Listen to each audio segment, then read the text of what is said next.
이제 오늘은 다시 이제 일장으로 돌아와가지고 왜 이 바르트가 이 성령의 내적 증언에 관해서 논문을 쓰고 발표하게 되었는지. 원래 이 논문은 이 몽페르라고 프랑스 남부 쪽에 있었던 하나의 목회자들 강연을 했더니 강연 원고입니다.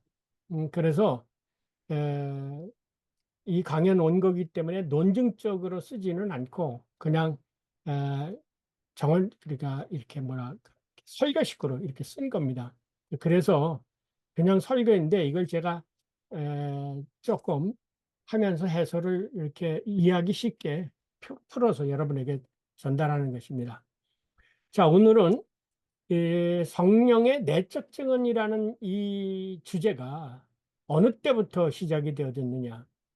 이제 오늘 얘기하겠지만 바르트는 이것이 칼뱅이 제일 먼저 이 성령의 내적 증언이라는 것에 대해서 얘기를 했다. 이렇게 얘기하지만 제가 그 연구한 거에 의하면 제가 석사학위 논문을 루터의 데세르버 아르비트리오라는 거에 썼어요. 우리나라에서는 처음 했죠.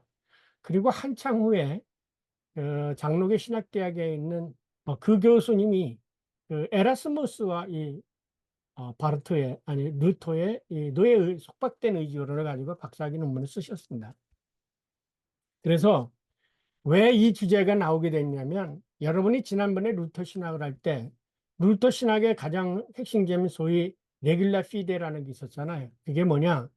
솔라 스크립투라, 솔라 그라치아, 솔루스 크리스토스, 솔라 피데, 솔리 데오 글로리아 이 다섯 가지 중에 종교개혁에서는 뭐냐면 이 선행을 통해서 인간이 구원을 받는다 그랬고 루터는 믿음으로 의롭다함을 받는다 이렇게 주장하게 됐죠. 이게 이제 종교개혁의 그 개신교 신학의 가장 큰 단초가 됐지 않습니까? 그러면 이제 로마 캐토릭에서 야 믿음으로 의롭다고 된다는 근거가 어디 있냐 이렇게 이제 물었죠. 그때 루터가 뭐냐면 성경에 인간이 믿음으로 구원을 얻고 의롭다고 인정을 받는 거지. 그거 봐 로마서를 봐라. 무슨 공적으로 인해서 인간이 구원을 받느냐라고 얘기한 거예요. 그랬더니 이제 로마 캐토릭에서 야 성경이 성경이 우리의 신앙의 기준이 된다는 근거가 어딨냐? 그게 하나님의 말씀을 증언한다는 그 증거가 어딨냐? 이렇게 이제 또 반론을 제기한 거죠. 그때 나온 얘기가 뭐냐면 루터가 성경은 정확무오한 거다. 성경은 정확무오한 거지 틀린 게 없다. 모호한 게 없다. 그렇게 있고 에라스무스는 성경은 모호하기 때문에 진술을 봐라. 요즘의 자유주의 신학자들도 그러지만 예수님께서 그 십자가에 못 박을 때 그 저기를 머리에 부었다고 하는 것도 있고 다리에 부었다고 하는 이게 서로 맞지가 않지 않느냐 진술이. 그 인간들이 썼기 때문에 이거는 맞지가 않고 이 성경을 이해하고 하는 것은 뭐냐면 로마 교황청이 이걸 해야 된다. 이제 이렇게 주장하게 된 거예요. 그랬더니 루터는 그 인간들이 무슨 하나님의 말씀을 위해서 평가를 하고 이게 옳다 저거 옳다가 얘기하느냐? 성경을 증언하는 것은 성령님이다. 라고 이게 이제 진전이 된 거죠. 그래서 성령의 내적 증언이 어디서 나오게 있어야 되냐면은 루터의 데세르버 아르비트리오에서는 성경의 명백성, 성경은 정확무한 하나님의 말씀이다라고 하는 것을 근거를 제시하고 그것을 논증하기 위해서 루터가 성경의 내적 증언자로서의 성령을 주장하게 되어진 거예요. 근데 이제 이게 나중에 구체적으로 교회 사회에서 하나의 학문적인 주제로 부각되어진 것은 뭐냐면 그 1559년 이후에요. 1517년에 종교개혁을 이끄는 1559년에 라로체라는 그런 신앙 고백서 안에서 이제 이 축자 영검하고 성령의 내적 증언이라는 거예요. 그때 이제 바로 곧 칼빈의 이야기를 거기서 수용하게 된 겁니다. 그래서 이 성령의 내적 증언이라는 이 주제가 등장하게 된 교회사적인 배경은 뭐냐면 개신교는 솔라 스크립투라, 오직 성경이 모든 신앙의 규범이다 라고 생각한 건데, 캐톨릭에서는 그 규범을 컨트롤하고 그리고 선택하고 바로 하는 것은 뭐냐? 교회의 교황청과 전통이다라는 것을 주장한 반면에 오직 성경이다 라고 하는 거예요. 그러니까 캐톨릭에서 그 성경이 권위가 있고 그거 성경이 하나님의 말씀이라는 증거가 어디 있느냐라고 할 때 이 성경이 하나님의 말씀이라고 증거해 주는 것은 성령이다라고 이제 얘기한 게 이게 바로 성령의 내적 증언에 관한 얘기입니다. 그 교회사적인 배경을 알고 오늘 이 이야기를 이제 강의를 들으셔야 왜 그런 논쟁이 오고 가고 됐는지, 그리고 어느 게 맞는 건지 여러분이 이해를 할 수 있고, 또 오늘날도 이것은 끊이지 않는 어려운 주제 가운데 하나입니다. 그래서 오늘날도 소위 자유주의 신학, 그러니까 로마 캐토릭 신학뿐만 아니라 인간의 이성을 가용하고 인간의 성경을 인간이 썼고 인간이 해석을 해야 된다고 하는 소위 자유주의 신학 전통의 신학자들과 종교개혁 전통의 신학자들과 끊임없이 논쟁이 되어지고 아직도 끊이지 않는 주제가 이 성령의 내적 증언입니다. 근데 제가 이제 조금 전에 고린도서 14장 9절에 있는 말씀이죠. 이와 같이 너희도 표로서 알아듣기 쉬운 말을 하지 아니하면 그 말하는 것을 어찌하리요? 이는 허공에다 하는 말이니라. 그렇게 얘기했어요. 이것은 뭐냐면 그 고린도 교회 당시에도 그 신령주의자, 소위 영성 얘기하는 그 사람들이 알아듣지도 못하는 방언을 얘기하면서 이게 성령의 역사다 이렇게 주장하게 되었던 거예요. 그래서 사도 바울이 야, 너도 모르고 다른 듣는 사람도 모르는 그러한 말이 무슨 유익이 있느냐 이렇게 얘기했고, 그 다음에 넘어가서 뭐라 하냐면 나 자신도 내가 만일 방언으로 기도하면 나의 영이 기도하거니와 내가 방언으로 기도는 하고 있지만 이게 나 자신도 무슨 뜻인지를 모른다 이거야. 그래서 15절에 그러면 어떻게 할까? 내가 영으로 기도하고 또 마음으로 기도하며 내가 영으로 찬송하고 마음으로 찬송하리라. 그러니까 이게 뭐냐면 이게 성령만 강조하게 되어지만 뭐가 들어오게 되면은 신령주의자하고 무슨 퀘이커 교도들하고 그런 게 되어버리고, 이것을 또 이성과 성령을 이렇게 같이 나란히 놓고는 보면은 뭐가 돼? 이것은 자유주의 신학자들이 얘기하는, 그러니까는 지난번에 웨슬레이가 얘기한 것처럼 인간의 이성, 하나님의 성령 협동적인 것을 얘기하게 되죠.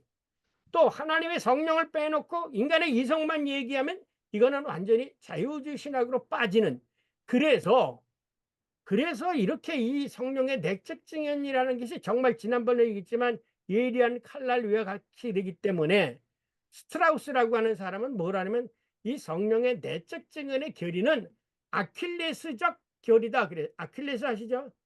아킬레 그 발 뒤에 그 힘줄 아킬레, 그 아킬레스적 결이다 그렇게 얘기했어요. 이게 굉장히 힘든 거다 이게. 그러니까 힘든 거니까는 이거다 하고 확신이 안 가니까 이 심령주의자, 그 스피리투얼리스트들, 그 영성을 강조하는 스피리투얼리스트는 이거 완전히 신비주의적이고 직통계시, 성령 직통계시로 내가나가고, 또 캐톨릭은 요 두 개를 가지고 싹 이렇게 약창해서 이성과 성령 이렇게 얘기하고, 또 완전히 캐톨릭식에서 떠나가지고 자유주의 신학자는 인간의 이성만을 강조하게 되고, 이것이 아직도 오늘날 세계 신학계의 현상으로 그대로 남아 있다는 겁니다. 그러니까 성경은 정황무한 하나님의 말씀이라고 하면서 또 그 왜 그러냐, 여기에 또 뭐가 여기에 가미되냐면 축자영감설이 생기게 됩니다. 축자영감설. 그러니까 오늘날 우리 한국교회에서는 대부분의 목사님들이 축자영감설을 믿잖아요.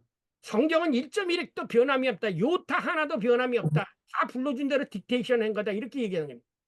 이게 이제 오늘 얘기지만 사실은 축자영감설이 왜 생긴지 알아? 이게 자유주의 신화의 토의 목마 역할을 한 게 이 축자영감설이다. 그 축자영감설 때문에 자유주의가 생긴 거다 이렇게 얘기한단 말이에요. 그러니까 왜 그러냐, 오늘 그거를 얘기해야 되는 거예요. 그러니까 이게 쉬운 주제는, 그래서 여기서 이 서론에서 이걸 얘기해 놓고 지난주하고 지지난주에 했던 것이 뭐냐면 바르트가 성령의 내적 증언, 성령의 역사에 관해서 성령과 성서와 성령에 대해서. 그러니까 여러분이 아마 이 강의를 듣지 않으신 한국교회 많은 거의 99.9% 목회자들은 축자 영감이라든지 혹은 심령주의자들이라든지 그런 분들의 사고에 사로잡혀 있거나, 또 극소수 자유주의 신학을 따르는 사람들은 성령은 내가 읽으면 다 이해할 수 있다고 생각하고, 이해 안 되는 것은 지멋대로 만들어서 이해를 하게 되어지는 그런 결과가 이게 세계 신학계의 현상이고 우리나라 교계의 현상입니다.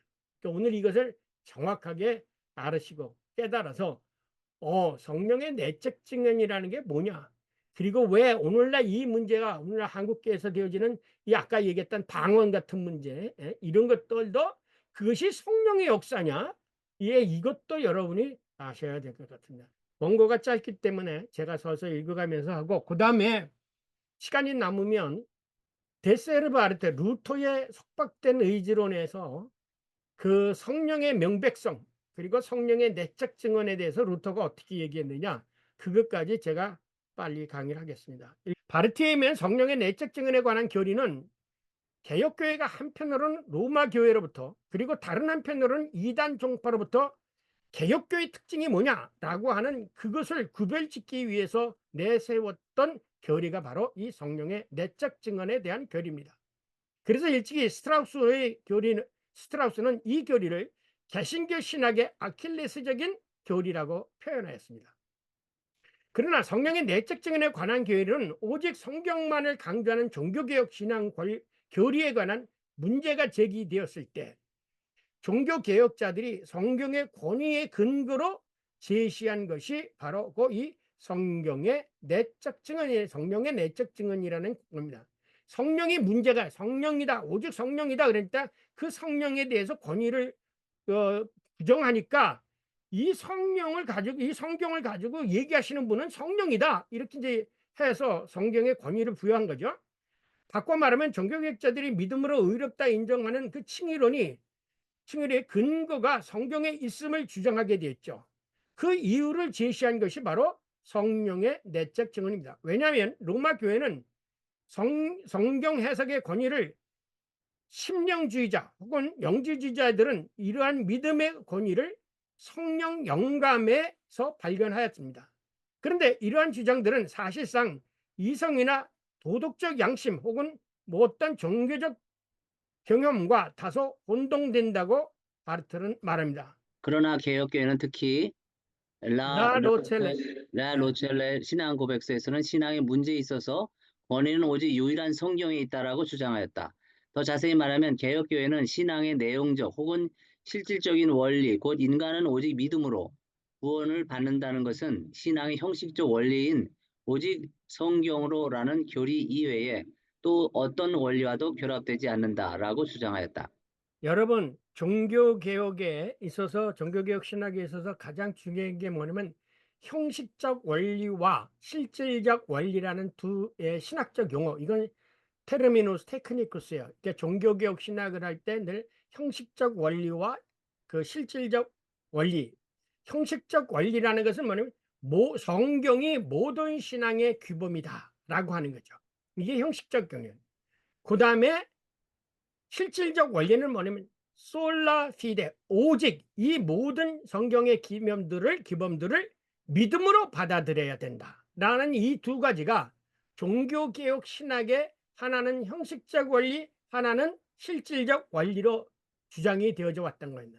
그런데 이 형식적 원리에 대해서 문제를 제기했죠.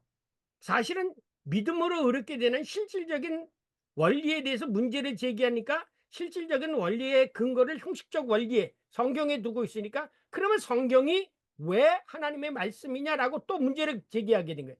여기에서 성령의 내적 증언이라고 하는 것을 종교개혁자들이 주장하게 되어진 겁니다. 종교개혁의 신학의 두 가지 원리가 있는데, 하나는 믿음으로 의롭게 되는 실질적인 원리고, 이게 개신교 지금까지도 마찬가지입니다.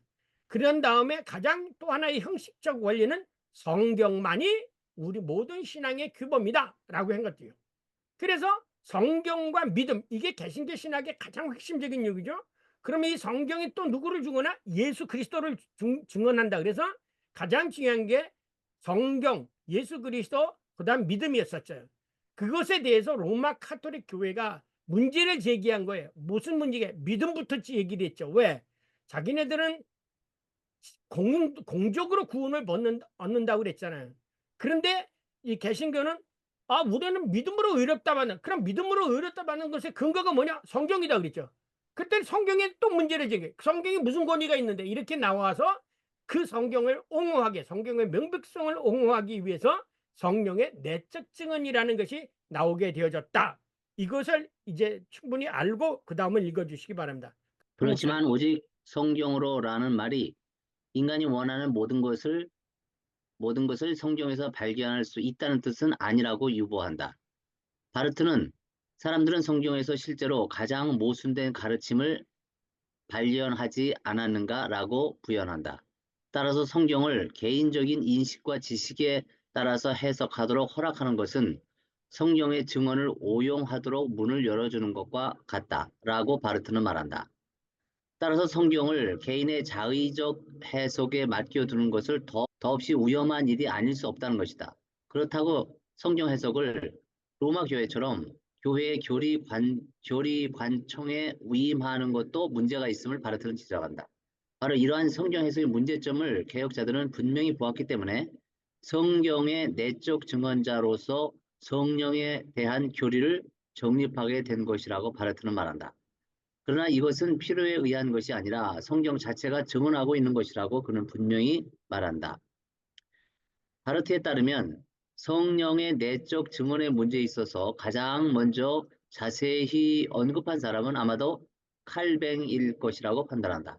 그러므로 바르트는 성경 해석에 있어서 혹은 신앙 문제에 있어서 칼뱅의 개혁계 전통의 내적 증언에 관하여만 본 단락에서 취급하고자 한다. 왜냐하면 이 주제는 교리학 및 성서신학과 두루 연관된 주제이기 때문에 연구의 범위를 넓히면 그 내용이 한없이 많아지기 때문이라고 한다.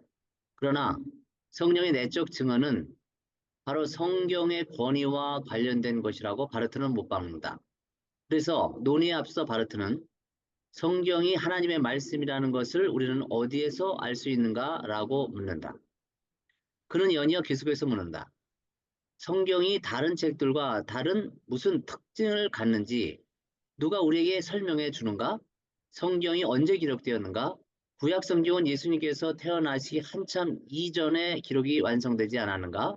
그리고 신약 성경의 각 책들은 대략 기원 후 50년에서 120년 사이에 작성되지 않았는가? 누가 이 책들을 하나로 편집하였으며 규범적인 경전으로 공포하였는가? 이러한 일련의 질문들에 대하여 바르트는 아주 단호하게 말한다. 분명한 것은 성경이 편집되기 이전 기원 1세기에 이미 교회 공동체가 있었다는 것이다.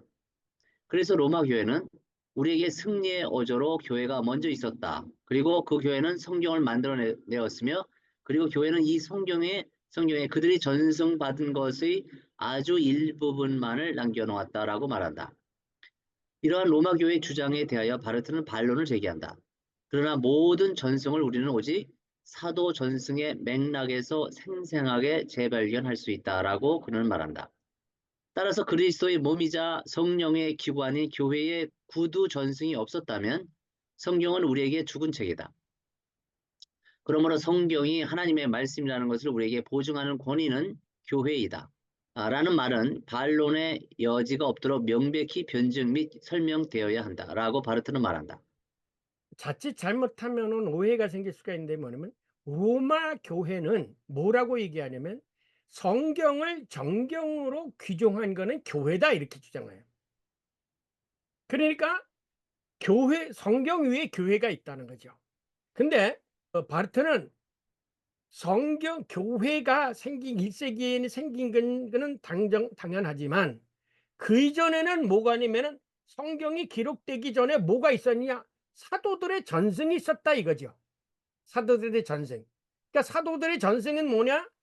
예수 그리스도를 부활한 것을 경험하고 그것이 구두로 전해지었던 그러한 것들이 있다. 그래서 사도 전승이라는 개념을 바르트하고 로마 교회하고 다르게 사용해요.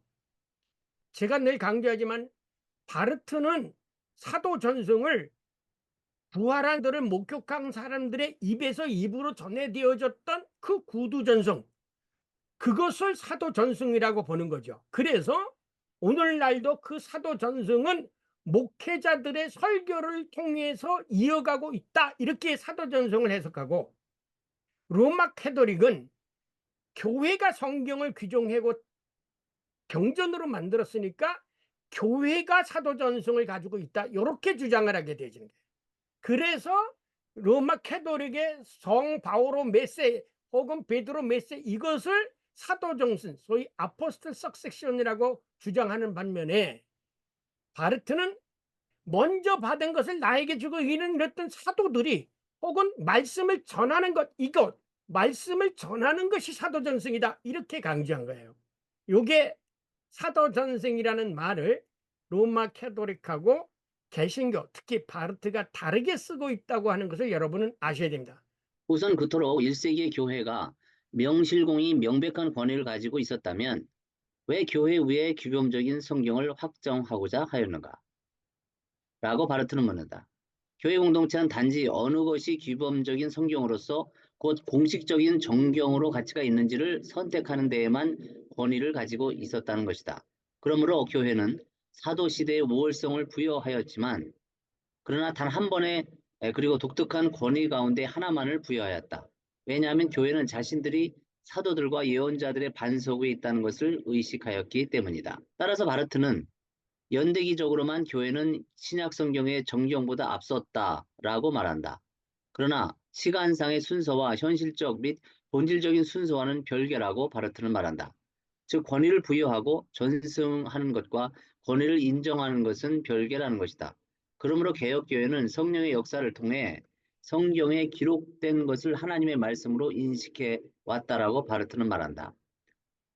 그 근거로서 바르트는 라 로셀 신앙 고백서의 제4항목을 제시한다. 이 고백서의 제4항목에 따르면 교회와 오늘날의 모든 그리스도인은 직접적인 증언과 즉각적인 확신으로 성경이 하나님의 말씀으로 인식한다는 것이다. 그렇다면 여기서 말하면 직접적인 증언과 즉각적인 확신이란 누구의 증언과 어떤 확신인가? 바르트에 의하면 우선 이 말은 모든 주관주의자들에게 문을 열어주는 것이 아니다. 그리고 이러한 증언이 실제하기는 하는가라고 바르트는 반문한다. 그리고 16세기에 제주잇 교도들이 하나님의 말씀을 들으려고 자신의 귀를 성경 위에 올려놓으면 성령이 인쇄된 종이에 기록된 말씀으로 그에게 말씀하신다라고 말한 것과는 아무런 연관성이 없다라고 바르트는 단언한다. 여기서 말하는 직접적인 증언과 즉각적인 확신이란 칼뱅에 따르면 성경 속에서 우리에게 선포하신 바로 그 성령님은 우리의 마음에도 또한 말씀하신다. 성경의 외적 증언은 성령의 은밀한 증언으로 말미암아 우리 마음에 확증되고 인봉된다. 그런데 이 은밀한 증언, 그 성령의 내적 증언은 믿는 자들을 또한 기록된 계시에 그 어떠한 것도 첨부하지 않고 오직 기본적인 외적 증언, 성경으로만 여행하도록 한다. 그래서 칼뱅은 성경에 대하여 말하기를 그것 곧 성경 이외에는 어떠한 계시도 없다라고 하였다. 더 자세히 말하면 성령은 오직 인간의 마음에 증언하고 인치시고 그리고 그때그때 공적 혹은 개인적 예배 중 봉독되고 혹은 선포된 말씀의 내용들이 실제로 하나님의 말씀이라는 것을 증명한다라는 것이다. 따라서 칼뱅은 아주 단호하게 하나님 성령의 활동은 외적 증언, 성경 기록된 말씀이 우리의 마음속에 선포되게 만든다. 이 점을 바르트는 웨스트민스터 신앙고백서 제1장 제5항목을 근거로 확언한다. 다른 말로 말하면 말씀은 소위 말해서 도구이다. 그 도구를 통하여 주님은 믿는 자들의 마음을 자신의 성령에 참여하도록 허락하신다라는 것이다. 그러나 바르트는 하나님께서 성경으로 말씀하신다라는 것이 무엇인지 증명해 주기를 원하는 사람들에게 칼뱅의 말을 빌어서 답변한다. 성령의 증언은 모든 이성적인 것으로서 들을 가치가 있다. 왜냐하면 하나님은 자신에게 대해서도 또한 성실한 증언자이시기 때문이다. 그럼에도 불구하고 이 말씀은 성령의 내적 증언으로 말미암아 인쳐지지 않으면 사람의 마음에서는 그 어떠한 믿음도 발견할 수 없다는 의미가 될 것이다. 그러므로 예언자들의 입을 통하여 말씀하신 바로 그 성령님께서 예언자들이 아주 명백하게 선포한 그 말씀을 확증하시기 위하여 그리고 그들에게 위로부터 임한 말씀이 무엇인지를 우리의 마음에 주시고 접촉하신다. 이상의 칼뱅의 말이 의미하는 바를 해설자가 도표로 표시하면 다음과 같다. 그 득표를 보시면요. 구약에서는요. 하나님 아버지가 성령을 통해서 그 아버지의 말씀을 누구에게 주십니까? 예언자들에게 주시죠. 그래서 그 예언자들은 뭐냐면 주의 영이 내게 임하셨으니 그런 말 하잖아요. 그리고서 얘기하고 끄트머리 가슴에 코 아마 야외 여호와께서 이렇게 말씀하셨다 이래요. 그러니까 구약에서 하나님이 직접 말씀하실 때 성령으로 그러니까 아브라함에게 나타나서 말씀하신 것도 성령으로 말씀하신 거예요. 그래서 그것을 듣고 이것을 하나님의 말씀으로 생각하고 전하고 이것이 뭐야? 이게 구약에 나왔던 구약의 전승이죠. 기록되어진 구약 성경이죠. 그다음에 신약 성경은 뭐야? 하나님의 아들이 성령을 통해서 말씀을 주시죠. 그래서 제자들을 볼 때 너희들이 무엇을 말할까 염려하지 말라. 너에게 말할 말씀을 그 입술에 하나님께서 붙이겠노라 그랬잖아요. 그리고 베드로가 고백했을 때도 네가 말한 것이 아니라 하나님께서 말씀하셨다. 그래서 이 신약에 와서도 예수님께서도 성령을 통해서 제자들에게 전할 말씀을 주시잖아요. 그래서 너희들이 무엇을 말할까 염려하지 말라 그때 그리고 성령이 와서 자유로 말하지 않고 내가 너에게 말한 것을 기억나게 한다. 그래서 사도 시대의 그 말씀도 사도들의 말씀도 결국은 아들의 말씀인데 성령을 통해서 아들의 말씀을 전하게 만든 것이죠. 그러니까 이 앞에는 예언자들이나 사도들의 이것을 중요시 여기는 거죠. 그 바르트는. 그러니까 우리가 구약이라든가 이것은 교회가 정한 게 아니라 이 예언자들이 하나 성령을 통해서 하나님께로부터 직접 받은 그 말씀을 우리가 전하고 기록되어진 것이 바로 성령이다 그러죠. 그럼 세 번째, 그러면 오늘날은 그러면 어떻게 되느냐? 오늘날은 설교를 통해서, 그러니까 목회자의 설교를 통해서 하나님의 성령이 그 구약의 말씀을 설교자를 통해서 전하고 있다는 거죠. 그러니까 구약에서 활동했던 성령, 말씀의 영, 아버지의 말씀을 전했던 예수의 말씀을 기억나게 하고 생각나게 했던 성령, 그리고 예수 그리스도 오늘날 설교를 통해서 하나님의 성령이 구약과 신약에 있는 하나님의 말씀. 그래서 예수님이 너희가 성경에서 생명을 얻는 줄 알고 성공하고 이것이 곧 나에게 되어졌다. 그러니까 신구약 성경 예수 그리스도의 말씀을 설교자의 입을 통해서 전해서 우리가 듣게 되어진다 이거예요. 이것이 바로 성령의 내적 증언이라는 거예요. 그러니까 겉에 드러난 것은 구약에서는 호아마에게 하나님의 말씀을 들었지만 성령 그리고 그 신약 시대에 제자들이 예수님의 말씀을 들었지만 그 중간에 숨어서 이들을 하나님의 말씀으로 인도하고 하나님의 말씀을 선포하게 하고 깨닫게 해주는 것은 누구냐? 이거 성령이라는 거죠. 오늘날도 성경의 말씀을 가지고 목회자가 말은 하지만 선교는 하지만 이 말씀의 의미를 깨닫고 우리들에게 전해주는 역할, 그래서 아멘하도록 받아들이는 역할을 하는 것은 누구냐? 이것은 성령이다 이거예요. 그러니까 이게 바로 성령의 내적 증언이라는 거예요. 그런데 그 아래 소위 우리들이 많이 들었던 축자 영감서를 주장하는 사람도 어떤 거냐? 성경이 말씀 자체가 1.1획 다 하나님의 영감으로 기록되어졌기 때문에 성령의 증언 없이 이 말씀이 직통으로 인간에게 들려지고 그래서 인간의 이성이 그 성령으로 영감된 그 말씀을 깨닫고 가르칠 수 있다 이렇게 생각한 거죠. 그게 뭐냐면 성경은 하나님의 영감으로 기록돼서 가르치고 하기에 유익한 것이다 이렇게. 그러니까 요것이 뭐냐? 축자 영감서를 주장하는 사람들에게 결정적으로 문제가 뭐냐? 성령의 내적 증언이 빠져버린 거죠. 바로 이 축자 영감의 설이 그렇다면 인간이 성경을 해석할 수 있다는 결론이 나오잖아요. 이게 트로이의 뭐다 이렇게 이제 바르트는 얘기를 하는 거예요. 이런 점에서 칼뱅에 따르면 교회 그 자체는 결국에는 무지한 사람들을 데려오거나 복음 신앙을 위해 그들을 준비시키기 위한 입구 이외에는 아무런 권리를 가지지 못한다라고 말한다. 이상은 성령의 내적 증언에 관한 칼뱅의 전통적인 교리였음을 바르트가 소개한 것이다. 그러나 칼뱅의 성령의 내적 증언에 관한 교리는 그 이후 개혁교회 전통주의에 의해서 다시금 주장되었지만 후대에 와서 무시되었다고 바르트는 언급한다. 왜냐하면 성경의 신적 성경에 대한 의적 증거를 주장하는 일에 보다 더 주의를 돌리기 위해서 성령의 내적 증언의 교리가 무시되기 시작하였다는 것이다. 다시 말하면 칼뱅주의 가르침에 대한 불신에서 비롯된 축자 영감설이 권위를 갖게 되었다. 그 결과 호심경과 같은 종이 교황이 생기게 되었다고 바르트는 혹평한다.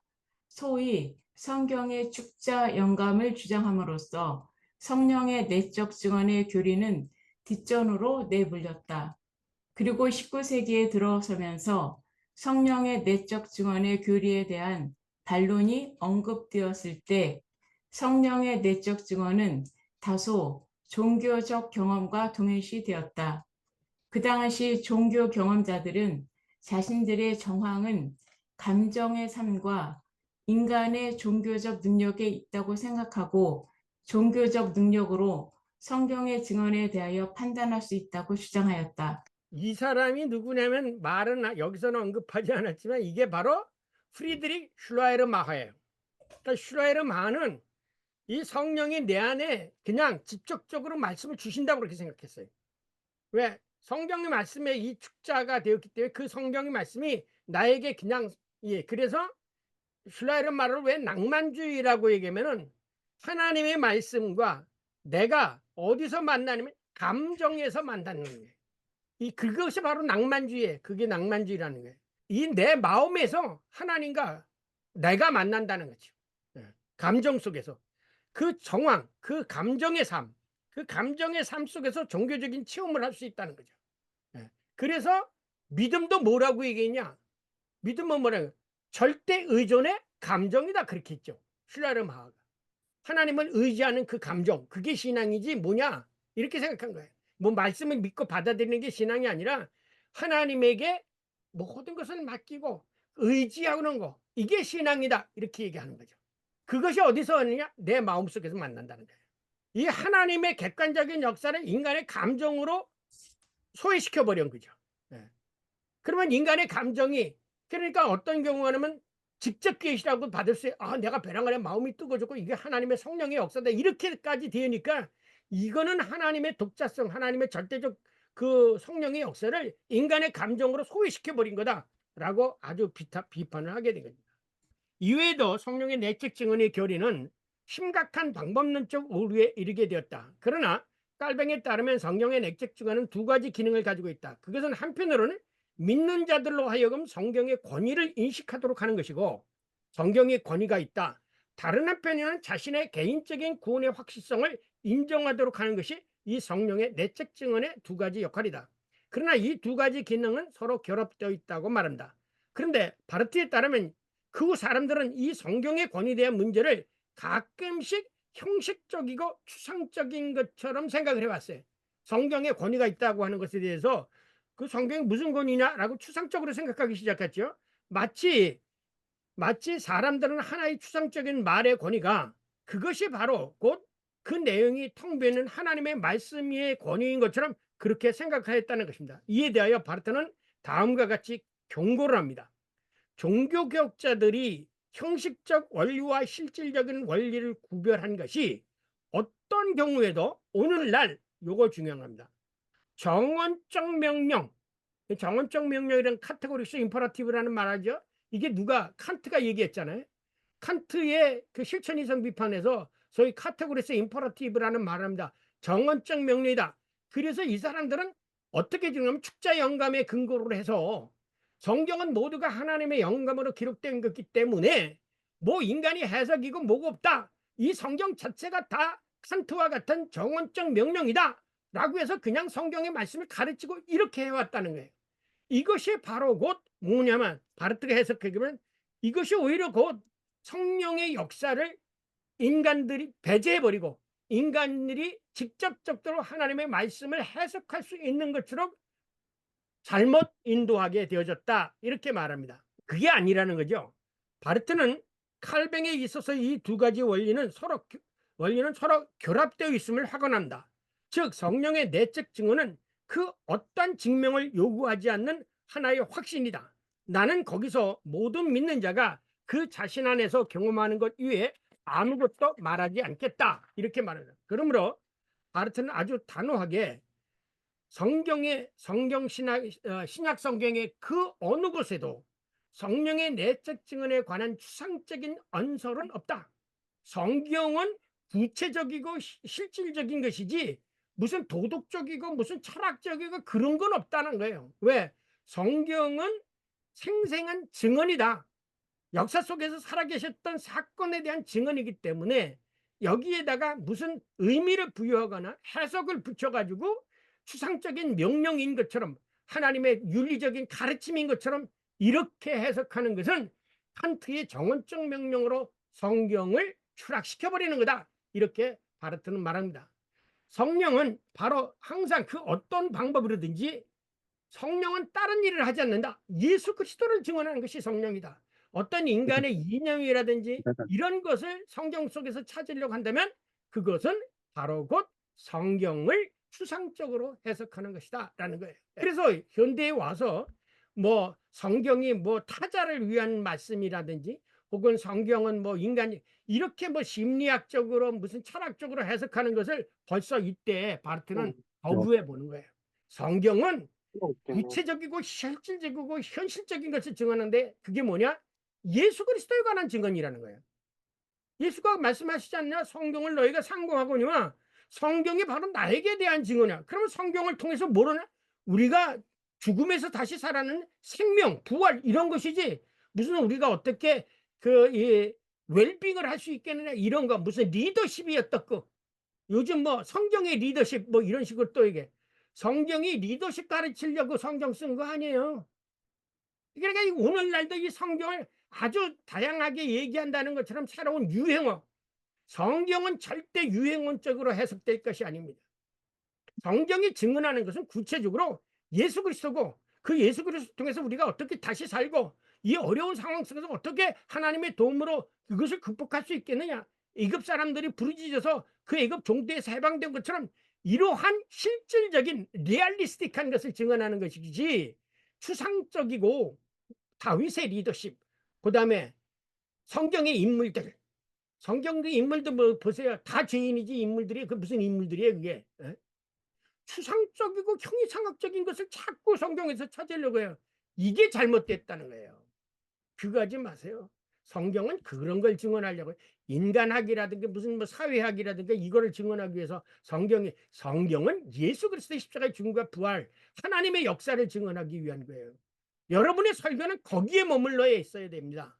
이것은 단연코 잘한 거지만 반면에 우리는 성경에서 성령이 믿는 자들에게 증언하고 그들이 주님에게 속해 있다는 수많은 증언을 발견할 수 있다. 영생에 관한 말씀이에요. 이 전형적인 전거가 바로 로마서 8장이다. 로마서 8장이면 성령은 믿는 자들에게 그들이 하나님의 그리스도 안에서 하나님의 자녀라는 것을 증언하고 그리고 또한 그들에게 희망 가운데서 구원받은 것을 증언하는 구원의 책, 생명의 책이시지 다른 게 아니라는 거예요. 여기서 가장 중요한 것은 단지 개념적으로만 아니라 사고의 형식적 맹백성에 있어서도 우리가 하나님의 자녀임을 말해주는 증언과 성경이 우리에게 하나님의 말씀으로 입증되는 두 증인 사이의 구별이라는 것은 구별하는 것이다. 따라서 바르트에 따르면 이제 마지막으로 우리가 주목해야 할 것은 어떤 의미에서 성경의 증언이 종교적 경험 대상이 될 수 있는가, 우리가 믿을 수 있는 그 대상이 될 수 있는가, 혹은 될 수 없는가라는 문제다. 성경의 말씀을 우리가 믿어야 되느냐 안 믿어야 되느냐, 혹은 이게 믿을 만한 가치가 있느냐 없느냐, 이게 중요한 것이다라는 거죠. 그래서 아까 지난번에 지금까지 읽은 성경이 증언하는 것은 철저하게 성부, 성자, 성령 삼위일체 하나님의 역사 안에서 성령이 말씀을 증언하고 있는 것이지 인간적인 차원 속에서 증언하고 있는 것이 결코 아니다라고 하는 겁니다. 축자 영감에 대해서 각주 4번을 보시기 바랍니다. 계시는 성령의 내적 증언을 통하지 않고는 이해될 수 없다. 이게 뭐냐면 성경에 쓰여진 것이 하나님의 계시라면 이 계시는 하나님의 사건이고 예수 그리스도이고 우리가 믿는 삼일체 하나님, 그 아버지 하나님, 아들 하나님의 그 사건이기 때문에 아버지의 영, 아들의 영인 성령 이외에 누구보다도 그 어느 누구보다 성령이 가장 잘 설명해 준다 이거예요.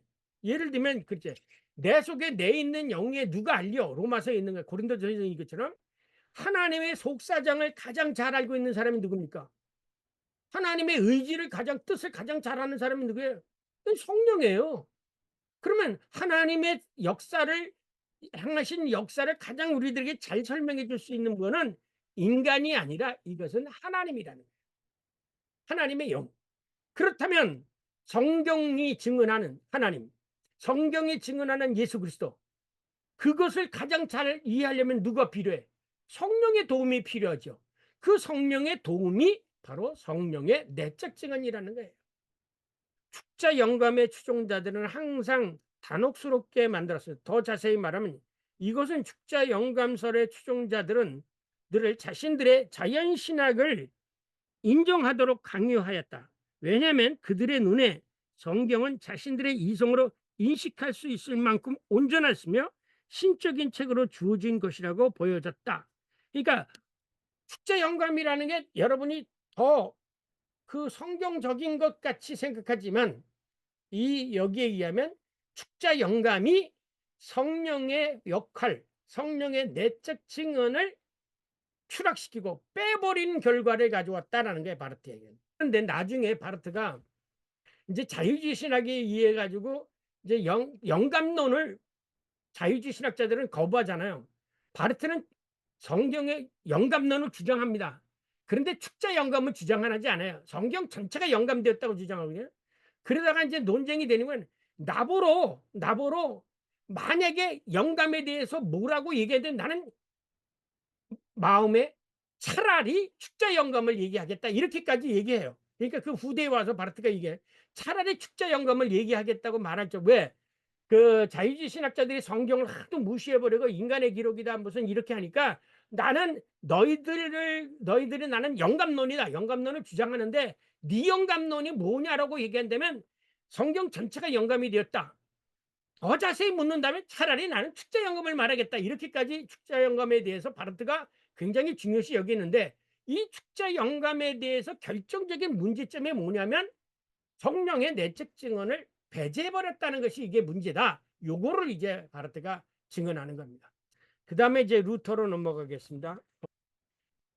어쨌든 이 루터의 데세르바 아르비트리오라는 이 책을 제가 우리나라에서 처음으로 연구해서 썼는데 그때 제가 발견한 게 뭐냐면은 여기도 썼지만 루터가 뭐냐면 에라스무스에서 성경은 예수 그리스도에 관한 증언이야. 딴소리 하지 마.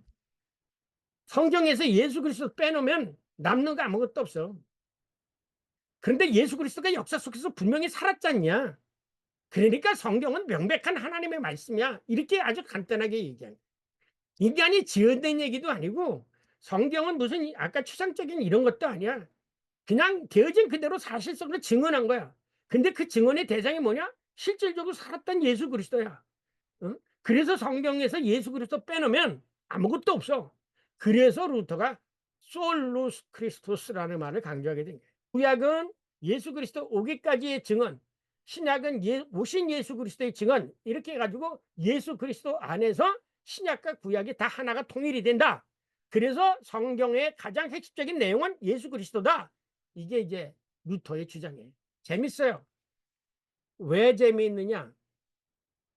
여러분이 잘 아는 대로 칼빈이 예정론 딱 하면 에서와 야곱 들잖아요. 그 에서와 야곱에 관한 얘기도고요. 그러면 토기장이에 관한 얘기고 왜 하나님이 바로의 마음을 강팍하게 했느냐 그것도 문제고 하여튼 성경에서 애매모호한 얘기들을 그 루터가 아주 명쾌하게 이제 설명해 주는 것이 이 데스에르바 아르비트르저의 책이 있습니다. 이제 여러분이 성령의 내적 증언, 그다음에 축자 영감설, 왜 이것이 강조되었고 로마 교회에서는, 그리고 오늘날의 성서 해석학적인 면에서의 두면 이런 모든 거의 단초가 어디였는가라는 것을 여러분은 이해하셨을 것입니다. 이거를 아주 이제 성령의 내적 증언이 강조되어진 것은 뭐냐면 성경의 권위, 성경만이 하나님의 말씀이다. 그래서 바르트는 성경은 하나님의 말씀이다. 성경에는 하나님의 말씀이 포함되어 있다라고 생각하는 사람은 자유주의 신학자들이에요. 로마 캐토릭은 성경에는 하나님의 말씀이 포함되어 있다. 성경은 신에 대해서 인간이 쓴 책이다. 이것은 자유주의 신학. 이 세 가지예요. 성경은 하나님의 말씀이다. 이거는 정통적인 칼빈이나 종교개혁 루터의 신학이고요. 성경에는 하나님의 말씀이 포함되어 있다. 이건 캐토릭 신학이고요. 스콜라 신학. 그 다음에 세 번째, 성경은 인간들이 쓰여졌기 때문에 누가의 신학이 있고 요한의 신학이 있고 각자 다 다르고 통일성이 없다. 이건 자유주의 신학이에요. 여러분은 어느 쪽의 편을 생각합니까? 성경에는 하나님의 말씀이 포함되어 있다. 라냐? 아니면 성경은 하나님의 말씀이다. 이제 요게 에라스무스하고 이 루터하고의 논쟁이었죠. 그래서 에라스무스는 성경에 하나님의 요소가 아닌 거 모순되는 걸 많이 갈라냈고, 루터는 아니다, 그것도 하나님의 말씀이다 그래가지고 주장하기 시작을 하죠. 그런데 그 루터의 논증 방법이 참 기가 차도록 훌륭하죠. 에라스무스가 당하지 못해. 인간의 이성적으로 당하지 못했죠. 바르트도 사실은 칼뱅 신학보다는 바르트 신학에 더 많이 영향을 받았습니다. 저도 그렇고요. 저도 루터 신학을 공부를 했기 때문에 바르트 신학에 심취한 것도 많으면 바르트도 루터의 신학에 깊이 관여되어 있고, 실질적으로는 그래서 이 소위 네덜란드 전통에 있는 칼빈주의자들은 바르트를 싫어해요. 왜냐하면 바르트는 그 장로교인이잖아요. 스위스 장로교인인데, 그런데도 장로교인들이 싫어하고 루터교인들이 더 좋아해요. 바르트 신학. 루터 신학의 전통을 많이 따르고 있기 때문에. 질문해 보세요. 네.